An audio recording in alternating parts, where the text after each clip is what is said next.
시청자 여러분 안녕하십니까? KBS 9시 뉴스입니다. 여러분 안녕하십니까? 여러분 안녕하십니까? 여러분 안녕하십니까? 여러분 안녕하십니까? 오늘의 주 뉴스입니다. 뉴스룸을 시작하겠습니다. 조중동 조중동이 계속 이렇게 경영.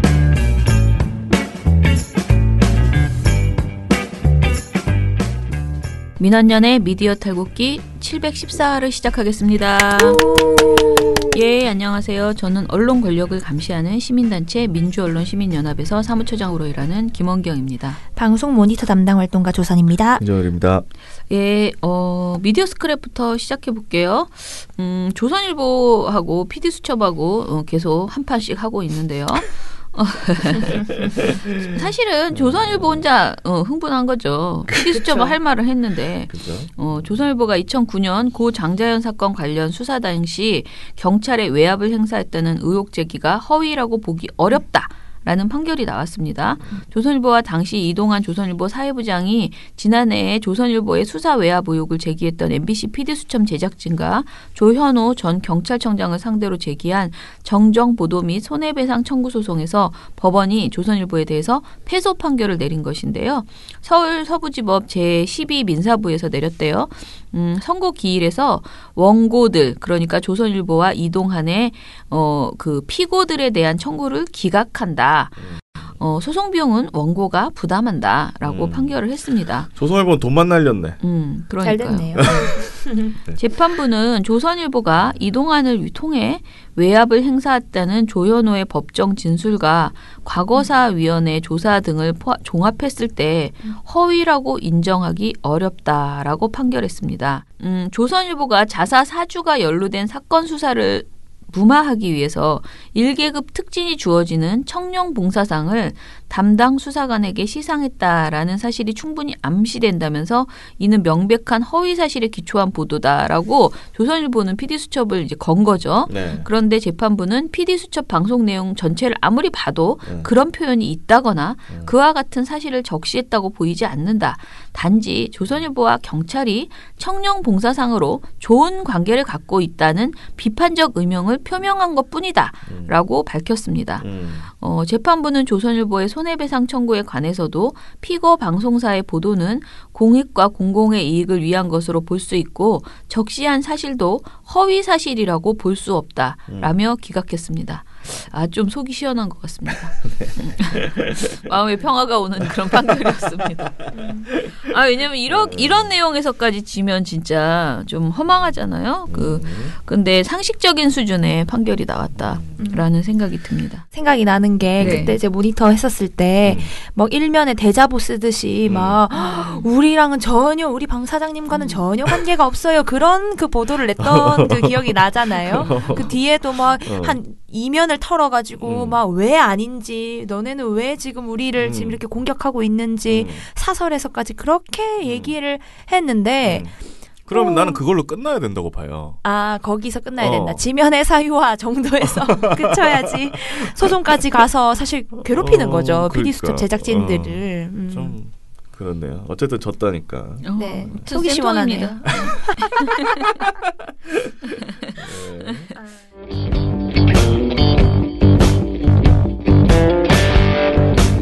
스마트폰 보다가 태연하게 가입했다. 가입이 간편하니까. 민주언론 시민연합.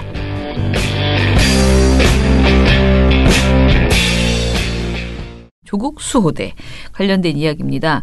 사실은 이 이야기가 계속 조금씩 등장하고 있는데 이게 거의 조선일보와 TV조선만의 헛짓이어서 약간 무시하는 경향이 있었는데 한번 그냥 종합해서 신문, 방송, 종편 전체를 종합해서 저희가 보고서를 냈습니다. 시작해 볼게요.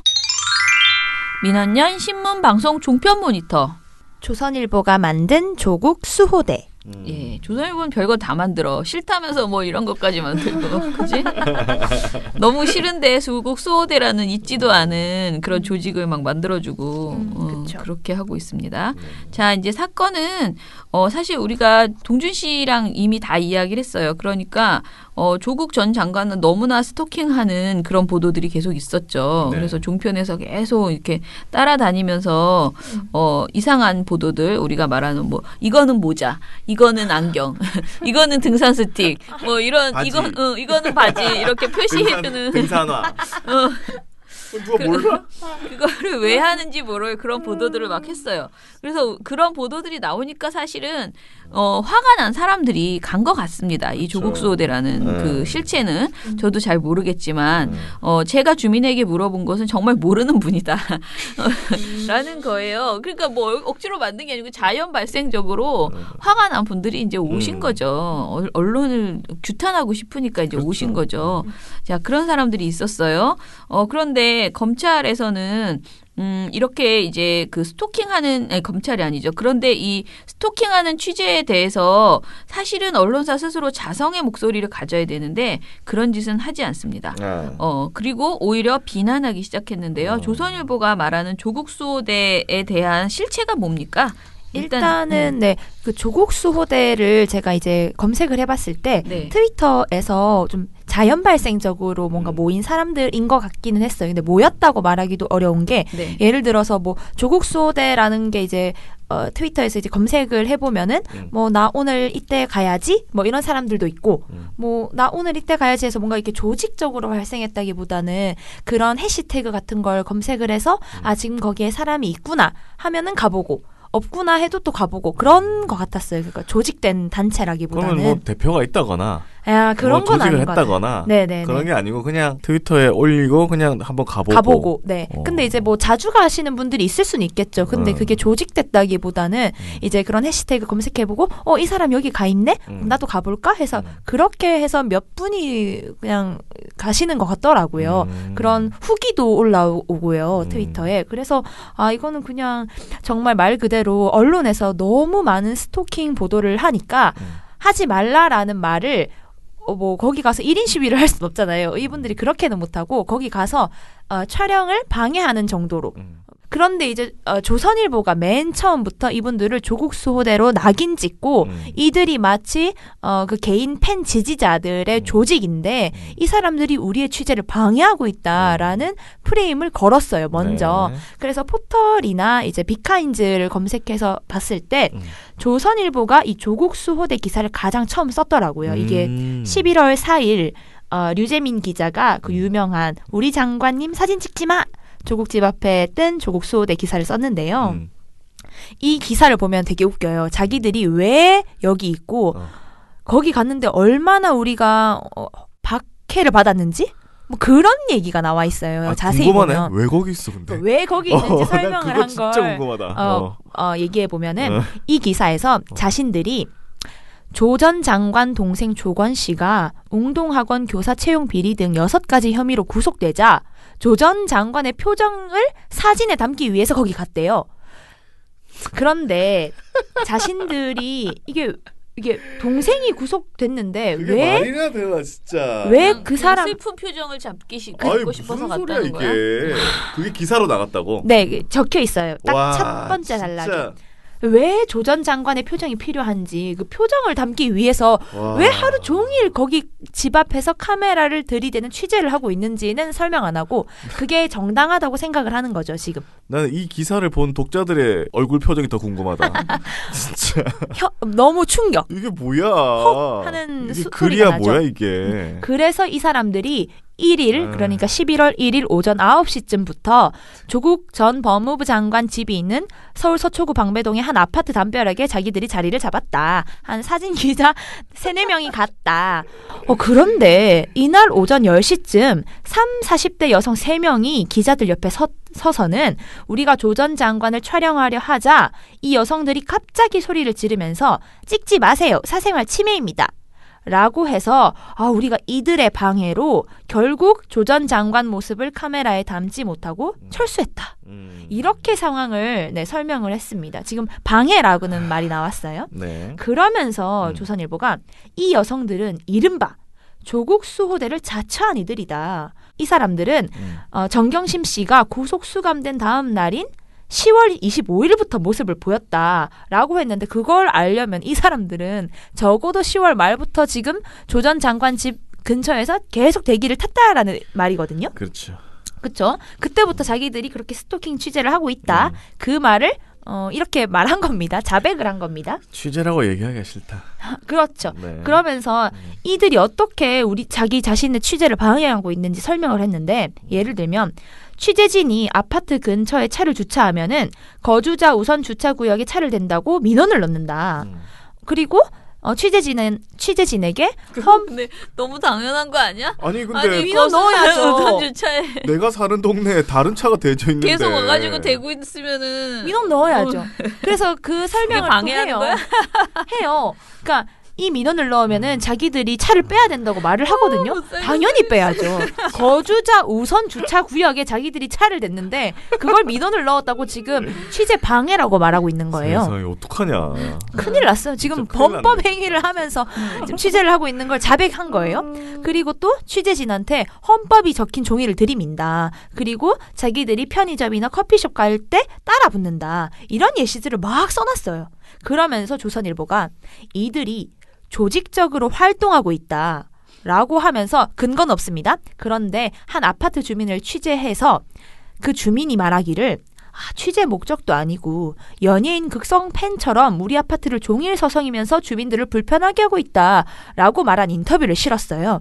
그런데 이거는 조선일보에 적용해도 똑같이 비판할 수 있는 논리 구조잖아요. 그렇지. 그런데 이걸 가지고 지금 똑같진 않지. 조선일보는 우리는 취재 목적이고 아니, 쟤네는 취재 목적도 아니고 라고 아니, 하는 거죠. 잠깐만. 조선일보의 주장에 취재하면 의하면. 다 돼? 그냥 다. 그렇죠. 진짜. 취재라고 하면은 어. 뭐든지 다 뭐든 다 촬영하고 보도할 수 있는지. 그럼 나도 취재해야 되겠다.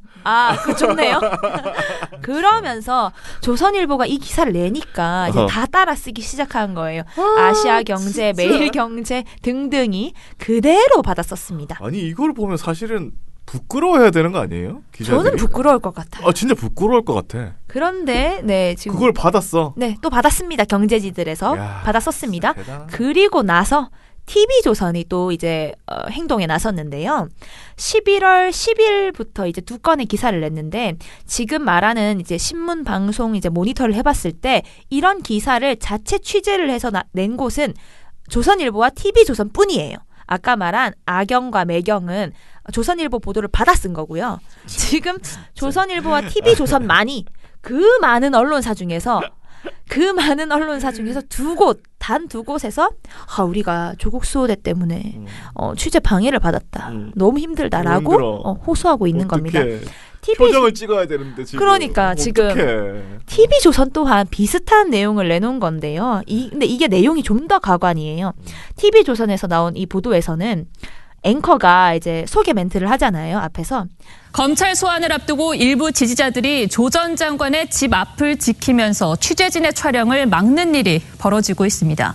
언론 자유, 국민의 알 권리를 침해하는 것 아니냐는 지적도 나오는데 라고 했습니다. 지금 또 들이댄 그 논리가 언론 자유와 알 권리인데요. 이게 정말 전형적인 변명이잖아요. 취재 영역이다라고 하면서 누군가의 사생활을 침해할 때 항상 나오는 논리가 자유와 알 권리인데 근데 뭘 알 권리라는 거지? 그쵸, 조국 전 장관의 표정에 우리가 국민들이 알아야 될 권리가 있어? 그렇게 주장을 하는 정생이 거. 구속됐는데 그 표정을 알아야 우리가 그걸 꼭 알아야 돼. 그렇죠. 바로 그 부분이죠. 그러니까 당연히 언론 자유와 국민 알 권리는 지켜지는 게 마땅해요. 저희 민원련도 그렇게 생각을 하고요. 그런데 이게 공익적 목적일 때의 이야기이지 무참히 뭔가 누군가의 사생활을 침해할 때 그런 게 발생하면 그런 거는 이제 재고해 보자라는 얘기가 나와야 되는 거잖아요. 그러면서 이 기사에 막 망토를 펼쳐서 막 장관을 가려주거나 아니면 뭐 카메라 앞에서 담요를 흔드는 시민들을 막 이렇게 다 촬영을 해가지고 다 막 보도하는 거예요. 이 사람들이 얼마나 지금 방해를 하고 있는지. 좀 더 이제 방송은 화면으로 보여주는 힘이 강하다 보니까 되게 뭔가 방해를 하고 있구나 이런 생각이 들게 만들더라고요. 그러면서 또 기자가 나와서 앵커랑 대담하는 코너가 또 한 번 더 등장해요. 거기서 더 자세히 다루는데 자, 조 기자, 조국 전 장관을 지키는 이분들은 언제부터 활동을 시작한 건가요? 네, 저희 취재기자가 이른바 조국 수호대 활동을 현장에서 처음 목격한 건 지난달 중반쯤부터라고 합니다. 그렇군요. 10월 중반이면은 조국 전 장관이 사퇴를 한 때예요. 이미. 사퇴를 했으면 사실상 자연인으로 돌아간 거고 그렇죠. 만약에 지금에서야 뭐 조국 전 장관이 검찰의 소환 조사를 받고 뭐 그렇다고 하지만 그 당시에는 소환 조사 일정이 나온 것도 아니고 당연히 뭐 유무죄 뭐가 나온 것도 아니고 아무것도 나온 게 없는데 지금 그때부터 자기들은 그 집 앞에 가서 있었다라는 걸 지금 실토한 꼴이잖아요. 그러니까 그때도 사실은 공익적 목적이 없잖아. 그때도 사실. 그때 당시에도 뭘 찍으려고 하는 거야? 표정? 그러니까. 표정에 공익적 목적이 있진 않죠. 참. 그런데 이제 그 앵커가 정상적인 촬영을 힘들게 만드는 거군요. 그러니까 정상적인 촬영을 힘들게 만드는 거군요. 네. 사실 일정을 알 수 없는 취재원을 포착하기 위해서는 그저 기다릴 수밖에 없고 사실 이거를 소위 저희 말로 뻗치기라고 하는데 네. 우리는 그저 기다릴 수밖에 없고 어쩌면 좋아. 그저 기다릴 수밖에 없어. 우리 말로 이거는 뻗치기다. 근데 뻗치기 그럴 때 쓰라고 하는 말이 아닌데, 이거는 뻗치기다라는 거죠. 지금 이 질문에는 우리는 정상적인 취재를 하고 있다. 조 전 장관을 포착하기 위해서는 집 앞에서 기다릴 수밖에 없다. 이런 전제가 깔려 있는 건데요. 이 모든 걸 일단 시민들에게 납득시켜야 될 것 같아요. 이게 도저히 말이 안 되는 그 전제이기 때문에. 그러면서 조국 수호대로 일컬어지는 이들이 지금 어떤 경범죄 처벌법 이런 걸 말하거나 헌법을 들이밀면서 지금 하고 있는데 이게 진짜 처벌 가능하냐? 이런 말을 하고 있거든요. 그러니까 처벌이 불가능하다는 말을 하고 싶은 거겠죠. 우리는 기자들을 처벌 가능하냐? 그러니까 그 조국 수호대가 자꾸 법 조항을 보여주면서 너네 이거 위반하고 있는 거야라고 말하고 있는데 우리가 하는 게 진짜 위반입니까? 라고 앵커가 기자에게 물었어요. 그랬더니 기자가 그러니까 취재진이 지금 이 법을 어기고 있다는 거죠. 법리적으로 해석하면 어떻습니까? 법조계 인사들의 얘기를 한번 들어보니 취재를 빙자한 조 전 장관에 대한 스토킹이나 공격이라 한다면 사생활 자유가 침해될 수 있지만 정경심 교수가 추가 기소를 앞두고 있고 조 전 장관이 소환을 앞둔 상황이기 때문에 현 상황에서는 공적 영역으로 들어와 있다고 봐야 한다고 했습니다. 그러니까 조 전 장관이 공인이기 때문에 이 취재를 방해하는 건 언론의 자유 그리고 국민의 알 권리를 침해할 수도 있다 이런 얘기군요. 근데 지금 법조인이 2명이 등장하는데 이게 법조인 A는 사생활 침해다라고 얘기한 거고 B는 공인이라면 괜찮다라고 말을 한 거거든요. 근데 TV조선은 이걸 이어붙여서 사생활 침해가 될 수도 있다고 하지만 공인이라고 하면 괜찮다라는 게 법조계 시각입니다. 라고 그 법조인 A가 말한 걸 왜곡하면서 이제 이 보도를 한 겁니다.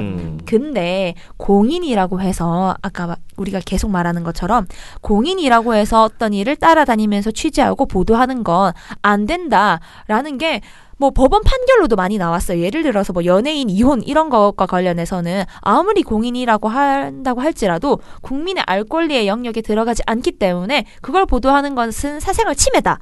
이런 판결이 많이 나왔거든요. 이미. 그런데도 불구하고 지금 이걸 주장하고 있다는 거는 자기들은 저널리즘에 대해서 아무것도 모른다라는 걸 계속 말을 하고 있다는 거죠. 그리고 우리는 안 들리네. 계속 할 건데. 이거잖아. 얄미워. 우리는 계속 할 건데. 표정이 얄미워. 얼마나 중요한데 지금. 네. 국민들이 조국 전 장관의 표정을 궁금해하고 있어 지금. 얄미워. 답답해. 그렇게 지금 조선일보와 TV조선만이 지금 계속 말하고 있다. 그리고 당연히 뉴스에서 했기 때문에 시사대담 프로그램에서는 또 어땠겠어요. 난리 납니다. 난리 납니다. 그런데 이제 이 종편 시사대담 프로그램에서 조국 수호대를 가장 적극적으로 다룬 방송사는 또 TV조선이었는데. 당연하겠지. 네네. TV조선이 늘 앞서 나가죠. TV조선에서 이제 보도본부 한라인 이런 유명한 곳이 가장 오래 이걸 다뤘어요. 한 20분 정도. 그런데 이제 다른 곳에서는 대부분 안 하거나 MBN의 경우나 JTBC에서는 이걸 다루지 않았고요. 대부분. 채널A랑 TV조선이 좀 많이 다뤘는데 TV조선에서 아니나 다를까 엄청 희한한 각종 발언들이 등장을 했습니다. 근데 TV조선 아까 말한 그 뉴스에서 나온 것들이랑 되게 다 비슷해요. 그러니까 주민들이 연예인 극성 팬처럼 우리를 이렇게 괴롭히고 있다라는 걸 토로했다. 우리 제작진들한테, 취재진들한테 그런 얘기도 나오고 그리고 지금 조국 수호대가 오히려 기자를 스토킹하고 있다. 이게 경범죄다. 뭔 소리야. 진짜. 엄성섭 앵커가 그렇게 얘기했어요. 이거는 야, 이 너무 저분들이 경범죄 처벌법에 명시된 지속적 괴롭힘을 명시해놓고 지켜보기, 따라다니기, 잠복하여 기다리기 이걸 하면 벌금이나 구류형에 처한다라고 얘기를 하고 적어놨다 그러거든요. 다시 되짚어보면 조국 수호대라는 분들이 기자들에 대해서 하고 있는 지속적 따라다니기, 지켜보기, 잠복하여 기다리기 이게 그분들의 경범죄에 해당할 수도 있는 거거든요. 또 돌아보면. 아니 기자들 집에 가서 따라다니는 거 아니잖아요. 그러니까. 그분들이 뭔 소리야 도대체. 게다가 조선일보 논설위원이 뭐 그렇겠네요. 그 생각 못했는데 딱 보고. 예. 그 생각하면 이상한 거지. 그러니까. 조선일보의 이동훈 논설위원이 이렇게 말을 하니까 그 다음에 조국 전 장관 같은 경우엔 분명히 공인이다. 정당한 취재 활동을 아무리 팬심이 있다 하더라도 저는 방해해서는 안 된다라고 이렇게 또 조선일보 그 논설위원이 말하거든요. 그러니까 이 방송이 진짜 지금 되게 단정적으로 이런 말도 안 되는 얘기들을 우기고 있어요. 취재 행위 방해다, 경범죄 위반이다. 진짜. 놈이 진짜 이로 말할 수 없어요. 아무튼간에 그러면서 또 다른 뭐 TV조선 이것이 정치다에 나온 고성국 씨 아시죠? 네, 유명하신 분. 이분들이 지금 저는 한국의 이 언론 자유가 심각하게 위축되고 또 침해되고 있는 현장을 조금 전에 우리가 봤다고 저는 생각합니다. 최근 들어서 저 같은 그 보수 성향의 유튜버들에 대해서도 심각한 광고 제한 조치들이 계속 취해지고 있고요. 저희들 그거를 전 세계에 알리기 위해서 외신 기자회견까지 한 적이 있습니다. 또 여기 TV조선을 비롯한 많은 언론사의 현장 기자들이 저런 방식으로 취재 자체를 지금 방해받고 있습니다. 그런데 이 문재인 정부에서는 바로 저렇게 언론이 현장에서 취재 방해를 받고 있고 그리고 언론 역할을 하는 유튜버가 광고 제한 조치를 부당하게 받고 있음에도 불구하고 어떠한 조치도 이것을 바로잡기 위한 이런 비정상적인 상황을 바로잡기 위한 어떠한 조치도 취하지 않고 있습니다.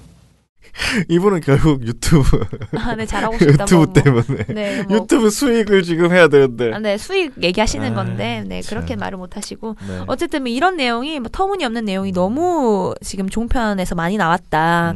그런데 이게 지금 그들이 조국 수호대라고 일컬어지는 이분들을 비난할 자격이 있는가 살펴봤을 때 우리가 아닌 걸 너무 잘 알고 있죠.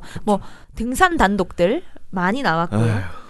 그 외에도 TV조선의 경우에는 제가 계속 모니터를 해봤을 때 정경심 교수를 따라다니면서 취재를 하는 그 장면이 엄청 많이 등장을 했고요. 그것뿐만 아니라 기자가 조국 전 장관 그러니까 서울대 그 교수 연구실 앞에서 막 스탠딩하는 그런 장면도 많았거든요. 그 앞에서 조국 전 장관이 지금 출근도 안 하고 지금 월급을 다 받아가고 있다 이런 스탠딩 멘트를 하는 게 있었어요. 그런 것도 이 정도면 진짜 심하다. 그렇죠. 또 TV조선 시사대담 프로그램 보도본부 한라인에 나온 모자, 등산 스틱 이런 거 너무 유명하고요. 그런데 이게 지금 이 사람들이 이렇게 하니까 나온 거예요. 그러니까 조선일보와 TV조선이 낳은 거죠. 그분들이 낳은 조국 수호대라는 거죠. 그런데 지금 조국 수호대를 비판할 자격이 있는가? 전혀 없다고 말할 수 있습니다. 아이고. 그런데 스토킹 취재를 비판하는 언론들도 당연히 있고 우리가 지금 계속 이렇게 얘기하니까 정말 이분들이 스토킹을 하면서 하고 있는 건가? 그리고 주민들이 정말 그분들에 대해서 피해를 호소하고 있는 건가? 이런 생각이 들기도 하는데 한겨레에서 11월 11일에 이제 관련 기사를 내놨습니다. 내 아이가 뉴스 화면에 조국 스토킹 언론의 주민들 분통이라는 기사였는데요. 이 기사에서는 언론들이 과도한 취재를 해서 주민들이 사생활 침해를 호소하고 있다. 이런 내용이 나왔습니다. 그래서 이제 주민들의 이제 주민들을 취재해서 이제 그분들의 목소리를 들어보니 아직도 거의 그러니까 11월 지금까지도 매일 3-4명의 기자들이 상주하고 있고 그 담벼락에 이웃 주민들은 종편 등 일부 언론사 기자들이 새벽부터 밤늦게까지 카메라를 들이대고 주민 동의 없이 촬영을 일삼아서 일상에 큰 불편을 겪고 있다. 이런 것도 알 권리에 해당하냐. 기자들이 단지 안에 주차되어 있는 차량을 들여다보거나 아니면 쓰레기장까지 뒤진다. 이때 정말 우리는 공포감을 느낀다. 라고 호소하는 목소리가 나왔습니다. 청소부세요.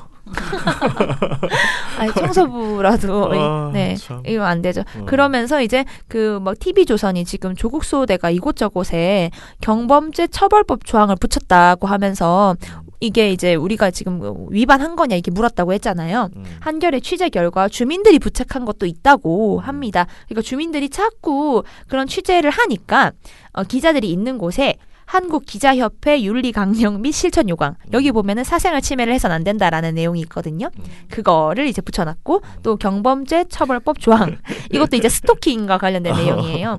이걸 인쇄해서 붙여놓은 거죠. 아 그런데 그걸 봤으면 반성을 하고 안 해야 되잖아요. 주민들이 하지 말라고 하잖아요. 안 할 리가 있나? 안 할 리가 있나. 네. 그래서 오히려 최근에는 자사 로고를 붙인 차를 이제 타고 다녀요. 원래 기자들이 그렇죠. 취재를 갈 때 카메라 기자를 대동해가지고 이렇게. 그런데 카메라에도 스티커 붙어 있고. 네. 근데 그 대신 렌터카. 아 진짜. 나 전동 킥보드를 이용해서 단지를 돌고 있다고 합니다. 그게 이제 주민들 눈엔 띄고요. 참 그러니까 이게 언론의 자유, 국민 알 권리라고 하고 있는데 이게 스토킹을 하라고 만들어 놓은 권리와 자유가 아니거든요. 그런데 지금 언론 자유가 크게 무너지고 있다는 것처럼 설명을 했는데 이거는 다시 한번 말하지만 공익적 목적을 할 때, 취재를 할 때 이야기입니다. 지금 이게 스토킹에 가까운 지금 보도를 했는데, 그럼에도 불구하고 지금까지 나온 내용들이 공익에 부합하면 괜찮아요. 무슨 새로운 의혹을 밝혀냈다거나, 뚜껑을 열었는데, 등산 갔다. 표정이 어떠냐. 지금 서울대에서 지금 월급 얼마 받으세요. 이런 지금 취재를 하고 있으니까 저희가 분통이 터지는 거거든요. 말도 안 되는 걸 하고 있지 않습니까? 그렇죠. 그리고 알려지지 않을 권리 이것이 있다는 점을 또 명심을 해야 되겠고요. 그러니까 지금 조국 수호대를 비난하기 이전에 누가 이 수호대를 만들었는지 분명히 생각을 해봐야 된다. 그렇게 마무리하면 되겠습니다.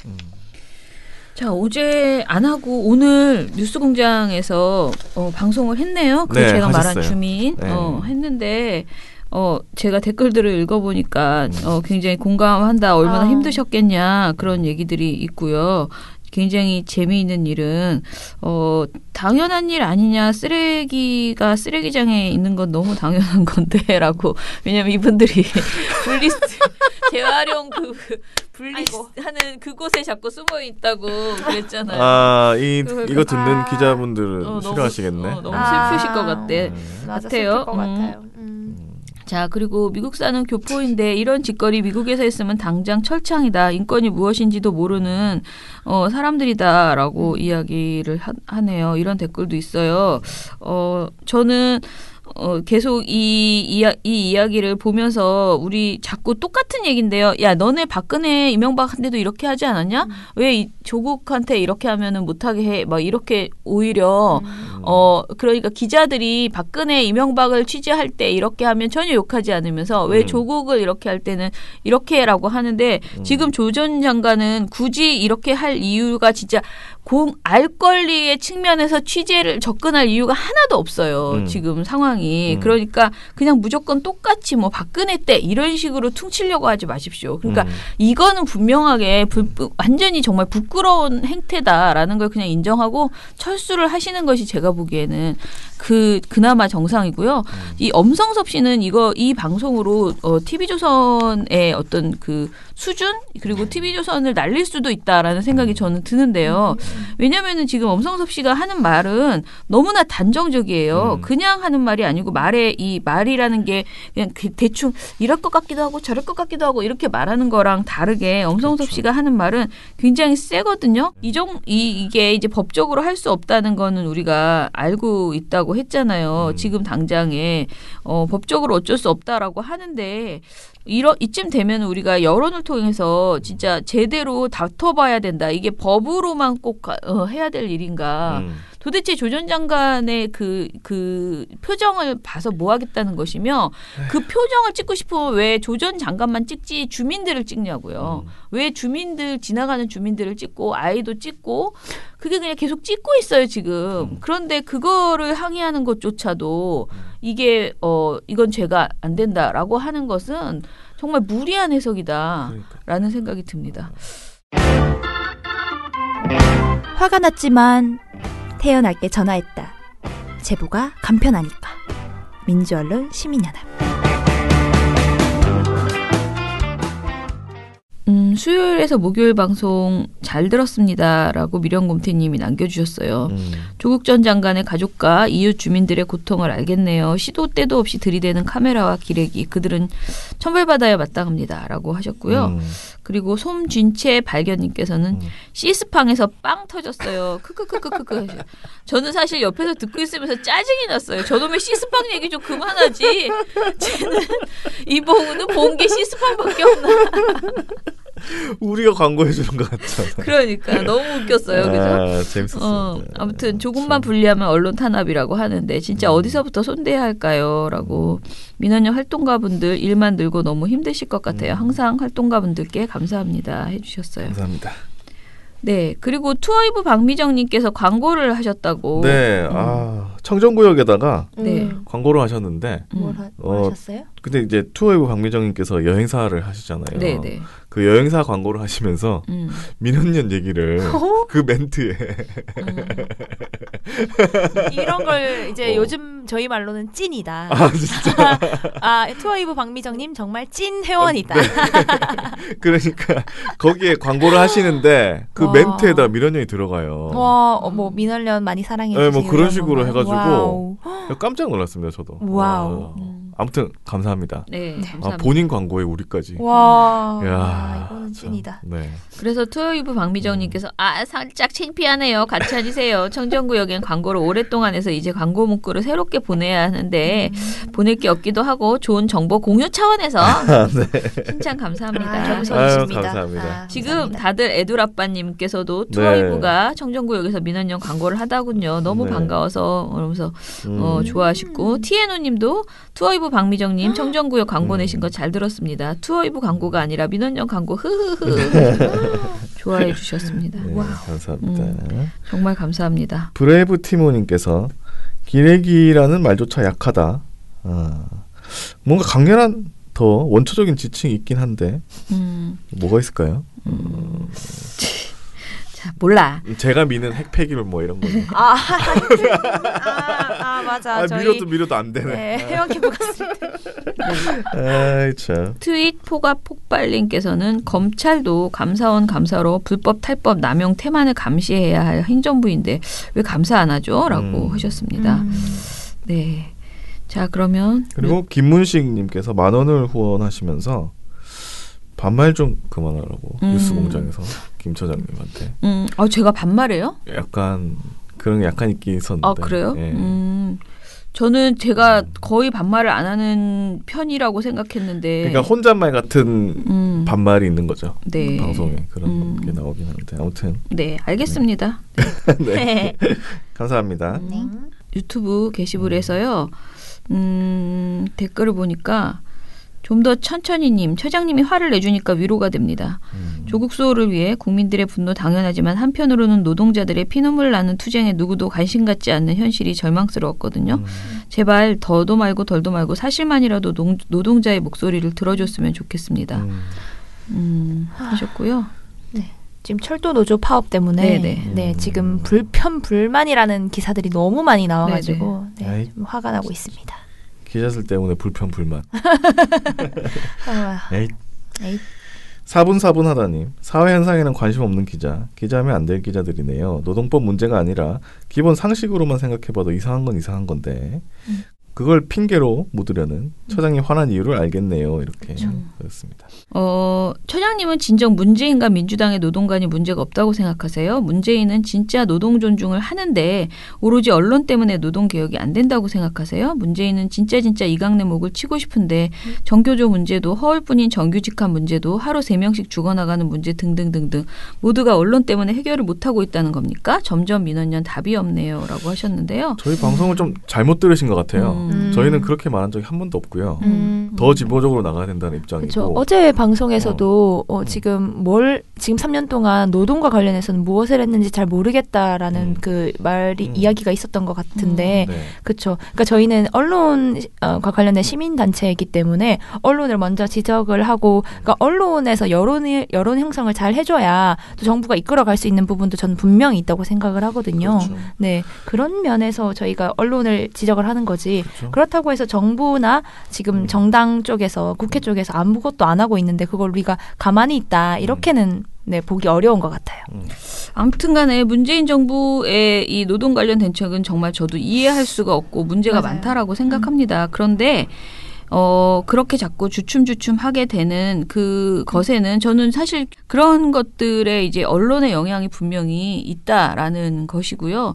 뭐 그냥 언론 보지 마라, 그냥 무소불위로 막 가라 이렇게 하고 싶지만 또 어떤 그 대통령이나 이 집권 세력에서는 또 그렇지 않게 하는 현실이 있는 것 같아요. 그래서 저는 언론이 좀 더 제대로 보도를 해서 국민들이 그 현실을 정확하게 알아야 된다, 노동 현실을. 그런데 지금의 보도들은 국민에게 현실을 보여주지 않고 있다라는 거거든요. 아무튼 그렇습니다. 그리고 박성우님, 인원고 성평화 거시기에 닭이 먼저냐 달걀이 먼저냐에 대한 바보들 행진인가 이렇게 얘기를 하셨어요. 유러피안 드림을 꿈꾸는 늙은 보수라고 자꾸 써주시는데 재밌습니다. 네. 댓글이 굉장히 재미있어요. 이현경님, 기자들은 노동자가 아닌가 봐요. 본인들이 일하면서 느끼는 바는 없대요? 난 또 어릴 때부터 학교에서 노동법까지는 아니더라도 최소한 자신의 권리를 어떻게 지키는지에 대한 공부시켜야 한다는 얘기인 줄 알았는데 그냥 취업해 들어와 직장서 잠깐 배우는 거였군요. 그 형식적으로 교육을요. 그렇죠. 그러니 기사가 그렇게 남의 일 얘기하듯이 하죠. 이렇게 기자들을 비판해 주셨습니다. 그리고 이성님께서도 다음 기사에 뉴시스 기사인데 그 기사를 보니 보수 집회에 10명이 참가한 것도 기사를 해주더라. 그 정도 집회면 전국에서 하루에 수백 건인데 정파 정치색에 기사 쓰는 게 답답합니다라고 하셨어요. 그렇습니다. 아무튼 전반적으로 지금 이 사실 노동 관련 보도는 저도 어제 그 노조에 강의를 갔었거든요. 노조에서 하는 강의를 갔는데 제가 강의를 한 이후에 이제 질문을 이렇게 받으면서도 다시 한번 그래서 제가 그랬어요. 정말 그 토론회에서도 그 얘기를 했지만 제발 노조들은 언론 보도로 인해서 피해를 받으면 가만히 있지 말고 진짜 민원연에 전화도 하고 그다음에 왜냐하면 우리가 모든 사안을 제대로 다뤄주진 못하고 있기 때문에 그래도 우는 아이 젖준다고 한 번 더 문자라도 보내시고 우리 이거 진짜 너무 급합니다라고 하시면 우리도 보고서를 한 번 더 쓰게 되잖아요. 그러니까 그렇게 제보도 해주시고 그리고 제발 언론중재위원회에 제소 좀 하셔라. 노조 한 명만 하면 된다. 그거 전담자 한 명 정해서 왜냐하면은 그 정말 계속 귀찮게 해야 걔네들도 조심한다. 그런데 지금 우리가 그냥 무기력하게 당하고 있는 언론 보도로 인해서 그런 경우들이 너무 많아서요. 예, 그러면 오늘은 이걸로 마무리를 하고요. 또 토요일 방송에서 다시 한번 더 하고 싶은 이야기 전해보겠습니다. 민원연의 미디어 탈곡기는 내일도 열심히 다뤄드리겠습니다. 탈탈탈 안녕. 네, 오늘 뉴스데스크 마치겠습니다. 청년에게 꿈과 희망을 여러분, 채널 고맙습니다. A가 함께합니다. KBS 뉴스 오늘 순서 모두 마치겠습니다. SBS는 앞으로도 내일 끝까지 뵙겠습니다. 파헤치겠습니다. 고맙습니다. 오늘 뉴스타임 8시 모두 뉴스 여기서 마치겠습니다. 마치겠습니다. 시청해주셔서 고맙습니다. 뉴스팔 여기서 마치겠습니다. 저희들은 내일도 최선을 다하겠습니다. 여러분 고맙습니다. 탈탈탈 안녕.